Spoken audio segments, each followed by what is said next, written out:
What's up, bros and not bros? This is going to be episode 2 of my Z teardown. So if you come on over here, what the main goal for tonight is going to be getting all this, old hoses, wiring, oil filter housing, like all this stuff out of here, and just getting it stripped down, ready to put on the rotisserie. The other thing we may get to if we have time is pulling off the suspension, and I want to finish the first half of the car if possible, but we'll see how far we get tonight. After quickly discovering that removing my wiring harness was going to be about as pleasant as I imagined a colonoscopy to be, I decided to go ahead and pull the heater hoses off, the vacuum lines, as well as remove the windshield wiper assembly, which proved to be a bit of a challenge with the roll cage in the way. Alright, so the next thing that I need to do on this car is figure out how to get this radiator shroud out. As you can see here, this thing's a work of art that Mike kind of devised with a bunch of little pieces of sheet metal. Some parts are bolted together, other parts are held together with caulk.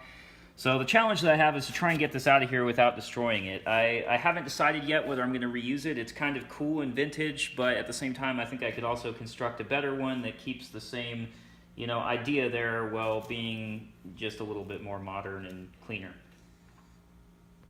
In order to remove the fan shroud, all the joints that were sealed with caulk had to be sliced with a razor blade knife, and then I had to go looking for nuts and bolts in all kinds of funky places. Well, unfortunately, to my dismay, the way this thing was built was not exactly to come apart in one piece.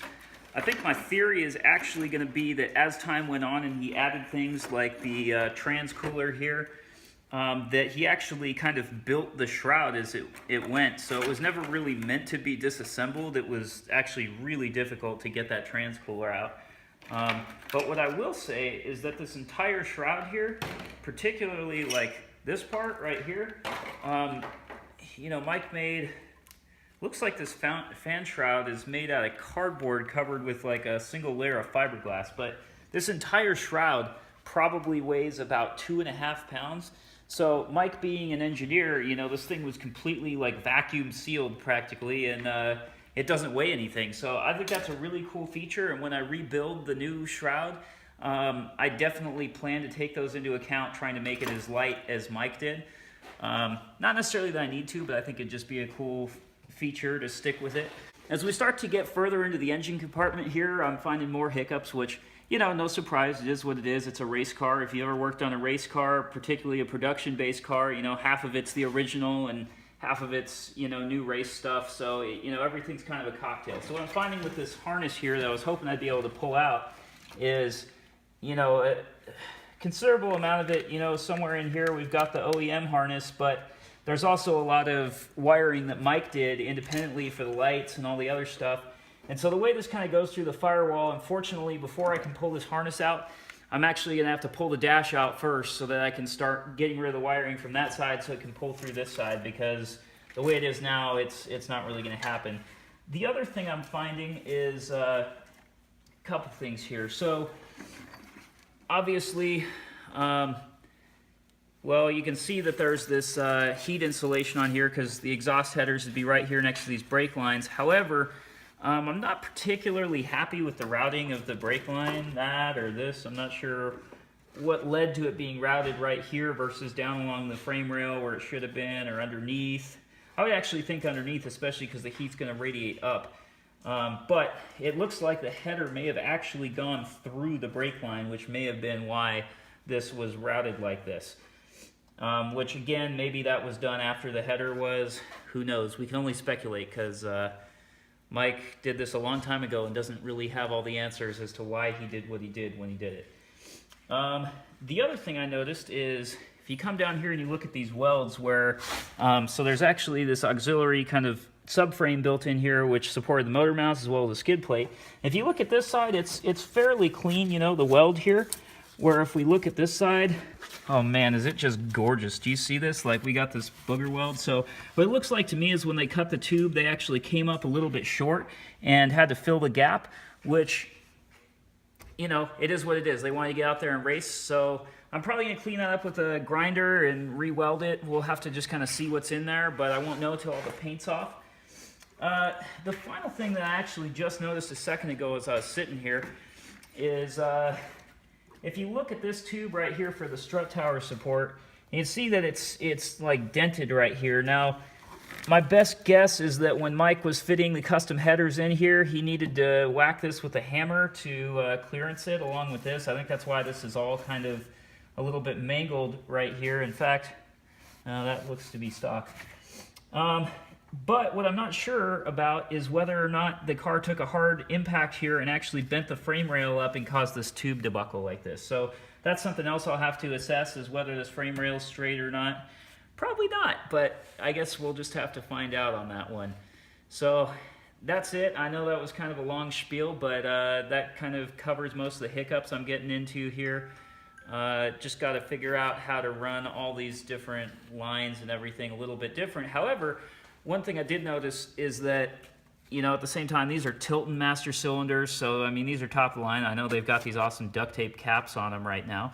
But I mean, we got AN fittings there. If you look on these, I mean, look at these guys. I mean, these fittings right here are no joke. So, you know, Mike did a lot of really nice stuff to this car, but I think at the end of the day, he wanted to get out there and race. So there was a couple of things that just got put together quickly. So as I restore this thing, I hope to fix some of those things.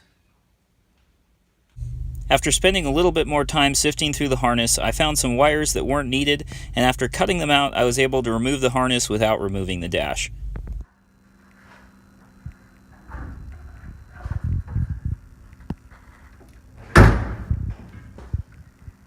You wouldn't be doing it right if you didn't have spare trans fluid in the back of your race car. You never know if you're going to lose a bunch of trans fluid. Check that out. I can't say I ever remember when this came in the can, but I've seen a couple of these in my life, just a couple. Pretty cool. Well, that's about it for tonight. If you take a look at the engine compartment here, it's not 100% stripped, but it's getting close. You can see all I really got left is the brake system, this wire for the Halda Rally computer. That's pretty much it for the engine compartment. Obviously the suspension and steering is still in there. Through getting this all clean here, one of the things I noticed that's a little bit of a cause for concern, as you can see, we definitely took a big impact on this corner here. You can see how the tow hook's all bent up and stuff. And then look at the frame right here is all wrinkled. So up here at the front of the frame, I'm not really terribly worried about it. I have noticed that at least when you're looking at it, that the front right side of the car, or I guess left side, looked lower than the other side. So now I know why. But what concerns me a little bit more is if you take a look back here, you may not be able to see it on the video, but the frame is actually bent back here, which is kind of in between these two supports. So as far as whether that's going to affect when I try and align this thing or not, who knows? I just kind of have to wait and see. As far as some interesting stuff I found, when Mike built this car, it was all about function. Form was kind of an afterthought. I thought this was kind of cool. So where he didn't have grommets going through the firewall for the wires, he would actually take a piece of the sheet metal, wrap the wires in it, and then use the... man, I can't remember what this stuff's called right now, caulk to fill it up. So anyway, I just thought that was interesting and definitely a pretty resilient way to protect your wires against getting cut up in the firewall there. Not necessarily what I will do when I redo it, but definitely an interesting way of getting it done. And one of the other interesting artifacts that I found is this here pen that was stuffed behind the radiator. As you can see here, maybe, it says... Skill Crafters, U.S. Government. So Mike was actually an engineer for the Air Force, and I'm not sure what this pen's about, but I just thought it was kind of a cool find. So, hey, I don't think it's going to work, though, unfortunately. Other than that, I think that about wraps it up for tonight. Pretty much got it where I want it. The next step is going to be getting all the suspension off the front of the car. Then I'm going to go ahead and start working on the interior and eventually the rear. So that's it. Have a nice night.